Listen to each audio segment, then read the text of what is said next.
Yesterday's wave of missile strikes caused further damage to a power grid that was already afflicted by previous Russian attacks.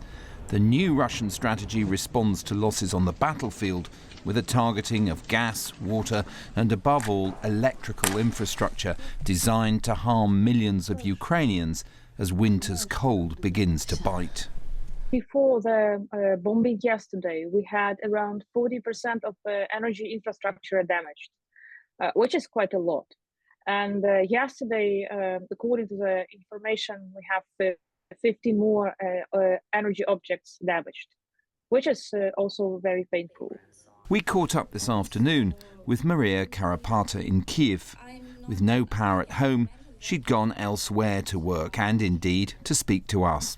Right now I'm in the office of my friend because here right now I have electricity, and for example at my home it's impossible to work and you're just every day trying to catch the light, to catch the internet, water and so on. And yes, if you talk about routine, it becomes really difficult. The strikes yesterday hit infrastructure from Kyiv in the north to Odessa down south, Kharkiv in the east to Lviv out west, and so many points in between. Ukraine's power grid has been connected since June to a couple of neighbouring EU countries with the aim of exporting power to the west. But with the Zaporizhzhia nuclear complex taken offline and extensive damage to the grid, Ukraine now needs Europe to step up. How they can help us now? First, if Ukraine needs more electricity to balance the system, European Union could actually support through the connections which still work with Ukraine. And second, I think this is the most important, is to help Ukraine with energy equipment. Because what we need now is to replace those transformers and cables which were damaged with the new transformers and cables.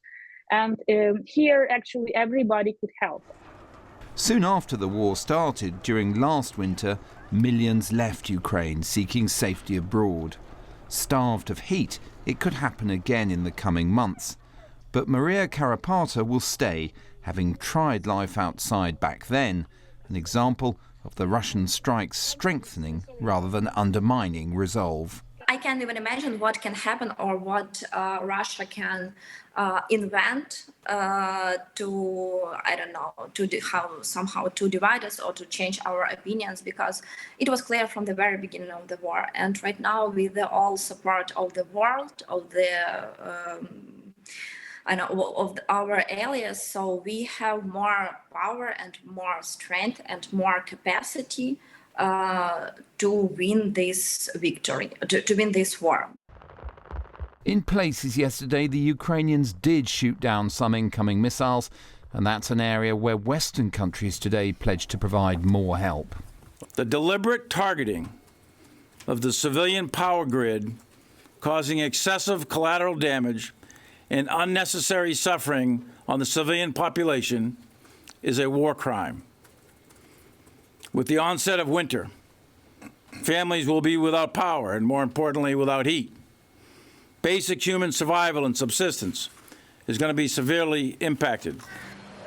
The Russian strategy promises a cold, miserable winter for millions of Ukrainians, but that may well prove counterproductive.